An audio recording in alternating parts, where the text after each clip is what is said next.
सुप्रभात बच्चों आप तो जानते हैं कि आज 21वीं सदी में हम लोग पहुंच गए हैं। आज सभी देशों के बीच इस बात की प्रतिस्पर्धा है कि मैं सबसे ताकतवर हूं, मैं सबसे ताकतवर हूं। ठीक है, अमेरिका कहता है कि मैं सुपर पावर हूं, तो चीन कहता है कि तुम्हारा मेरे सामने कोई वैल्यू नहीं है। सारे देश घमंड से भरे हुए हैं और एक दूसरे को नीचा दिखाने में लगे हुए हैं। भारत और चीन स्पेस में रिसर्च में लगे हुए हैं, तो अमेरिका उन्हें मात देने के लिए अंतरिक्ष में मनुष्य को बसाने के फिराक में है। अमेरिका एटम बम बनाया तो करीब करीब सभी देशों ने एटम बम बना लिया। विश्व पटल पर अपना रुतबा कायम करने में लगे हुए हैं सभी देश।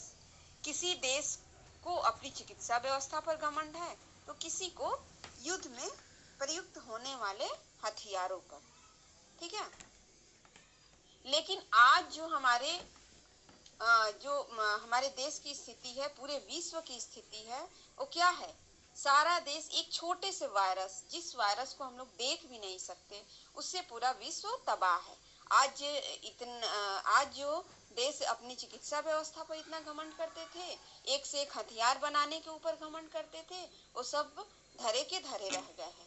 किसी का कुछ मतलब किसी भी व्यवस्था का कोई फायदा नहीं है, क्योंकि इस छोटे से विषाणु को मारने का कोई भी देश, मतलब इसको नष्ट करने का कोई भी देश अभी तक उपाय नहीं खोज पाए। ठीक है, कभी इन देशों ने कभी ये नहीं सोचा होगा कि एक दिन ऐसा भी आएगा जब पूरा देश एक छोटे से विषाणु, छोटे से वायरस से, जिसको कि हम लोग देख भी नहीं सकते, वो इतना छोटा है कि उसको हम लोग देख भी नहीं सकते, उससे पूरा विश्व तबाह हो जाएगा।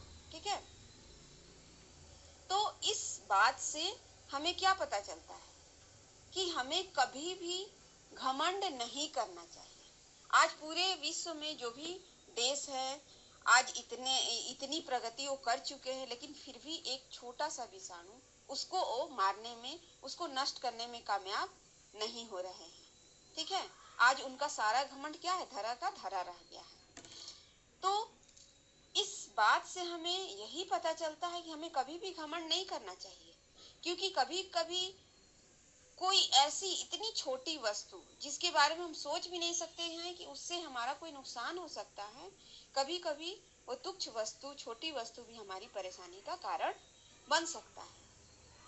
बच्चों, हमारे पाठ्य पुस्तक में जो कविता एक तिनका दी गई है, तो उसके कवि अयोध्या सिंह उपाध्याय अपने इसी अनुभव के आधार पर इस कविता को लिखा है और हम लोगों को इस कविता के माध्यम से एक संदेश देने की कोशिश की है कि हमें जीवन में कभी भी, चाहे हम कितनी भी ऊंचाई पर क्यों न पहुंच जाए, कभी भी हमें घमंड नहीं करना चाहिए।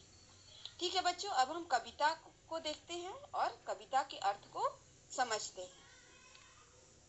मॉर्निंग स्टूडेंट्स, आज हम लोग एक तिनका कविता के बारे में पढ़ेंगे।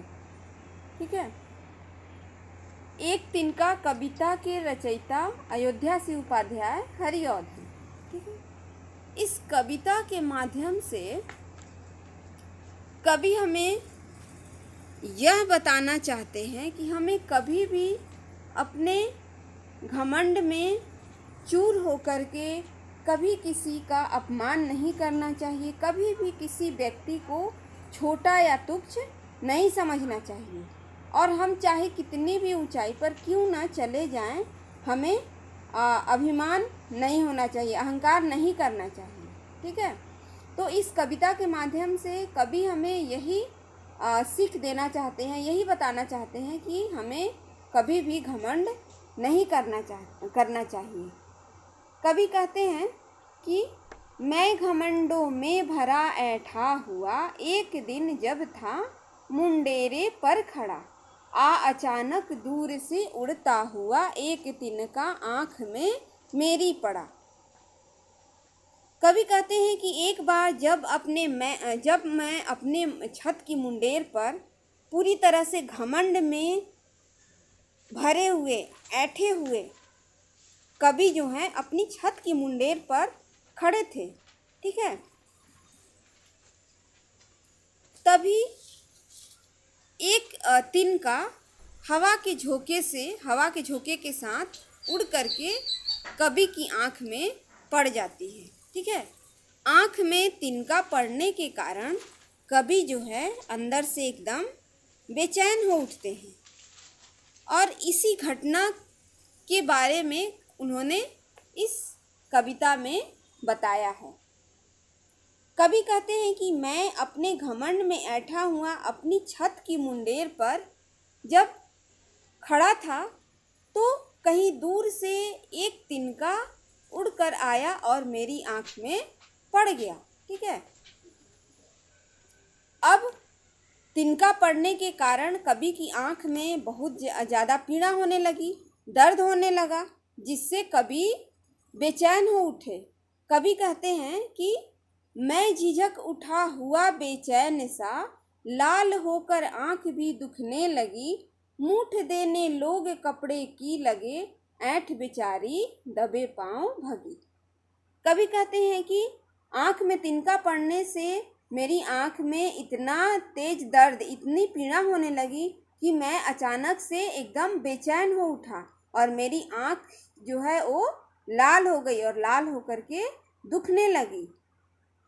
कवि के आसपास के जो लोग थे वो कवि को इस तरह से बेचैन देख करके वो तुरंत उस तिनके को निकालने का प्रयास करने लगे। ठीक है, कवि को भी उस समय ऐसा लग रहा था कि कोई आए उनकी सहायता करे और उनकी आँख में पड़ा हुआ तिनका जो है उसको निकाल दे। ठीक है, तो उनके आसपास के जो लोग थे वो उनके पास आते हैं और कपड़े मूठ देने लोग कपड़े की लगे, और कपड़े को मूठ मतलब कि कपड़े को छोटा सा पोटली टाइप का बना करके उनकी आँख से उस कपड़े की सहायता से वे लोग तिनका को निकालने का प्रयास करने लगे। ठीक है, अब इसी बीच जो कवि के अंदर इतना अहंकार भरा हुआ था, घमंड भरा हुआ था, कब उनका अहंकार गायब हो गया, उनका घमंड गायब हो गया, ये इस बात का पता कवि को भी नहीं चला।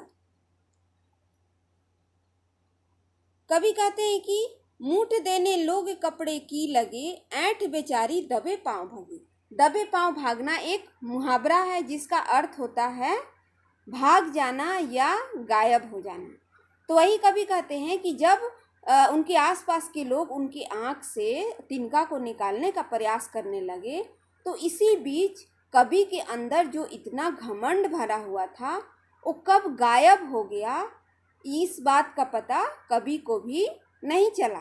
ठीक है, उस समय कवि को क्या लग रहा था, उनका घमंड सारा दूर हो गया था। उनको लग रहा था कोई ऐसा व्यक्ति आए जो उनकी आँख से तिनका को निकाले, जिससे उनकी आँख में इतनी जो पीड़ा हो रही है उससे उनको मुक्ति मिले। ठीक है, उसके बाद कवि कहते हैं कि जब लोगों ने मेरे आँख से वो तिनका जो है निकाल दिया। ठीक है, जब उनके आसपास के लोग कपड़े की सहायता से तिनका निकालने का प्रयास करते हैं तो उनकी आँख से क्या होता है, तिनका निकल जाता है और उनके अंदर का घमंड भी है वो भाग जाता है। उसके बाद कवि कहते हैं कि जब किसी ढब से निकल तिनका गया, तब समझने यो मुझे ताने दिए, ऐंठता तू किस लिए इतना रहा, एक तिनका है बहुत तेरे लिए। ठीक है, कवि कहते हैं कि जब किसी तरीके से लोगों ने मेरी आँख से तिनका को निकाल दिया, तब मेरे अंदर की समझ, अक्ल, जिसको हम लोग अंतरात्मा कहते हैं, तो उनको क्या ताने देने लगी, धिक्कारने लगी अंदर से कि तू किस अकड़ पर, किस घमंड में भरा हुआ था कि उस घमंड को तोड़ने के लिए एक तिनका